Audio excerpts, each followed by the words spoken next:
पौष माह की 11 को पुत्रदा एकादशी कहते हैं। तो इसकी कथा इस प्रकार है। पुराने समय में एक राजा राज्य करता था। उसके कोई संतान नहीं थी।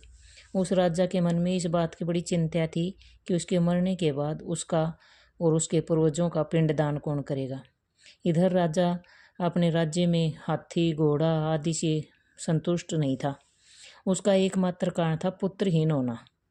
इस तरह राजा रात दिन इसी चिंता में घुला रहता था।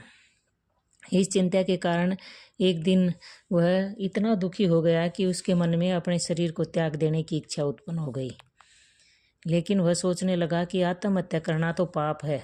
एक दिन वह अपने मन में विचार करता हुआ वन में घूमने चला गया। घोड़े पर सवार राजा वन पक्षियों और पेड़ों को देखने लगा और उसमें देखा कि पशु पक्षी आपस में कैसे खेल रहे हैं। ऐसा नज़ारा देखकर राजा और दुखी हो गया और सोचने लगा कि मेरे संतान क्यों नहीं है। इसी सोच विचार में दोपहर हो गई। वह सोचने लगा, मैंने इतने यज्ञ कराए, पंडितों को अच्छा अच्छा भोजन कराया, फिर भी मुझे इतना दुख क्यों मिल रहा है। यह विचार करते करते राजा को प्यास लग गई। तो राजा ने वन में एक तालाब दिखाई दिया और तालाब के चारों तरफ ऋषियों के आश्रम बने हुए थे। तो राजा घोड़े से नीचे उतरा और ऋषियों को प्रणाम करके उनके सामने बैठ गया। ऋषि बोले, राजा, हम तुमसे बहुत खुश हैं। तुम्हारी क्या इच्छा है वो कहो। राजा बोला, आप कौन हो और यहाँ क्या कर रहे हो।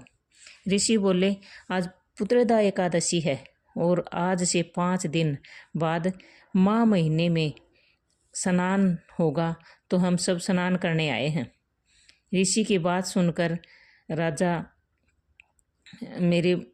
राजा बोला, मेरे भी कोई संतान नहीं है, तो कृपा करके मेरे को भी एक पुत्र का वरदान दीजिए। ऋषि बोले, आज पुत्रदा एकादशी का व्रत है। इस पुत्रदा एकादशी का व्रत रख लो तो आपके भी एक पुत्र जरूर प्राप्त होगा। राजा ने उनकी बात सुनकर एकादशी का व्रत किया और द्वादशी को व्रत का पारण किया और ऋषियों को प्रणाम करके वापिस अपनी नगरी में आ गया।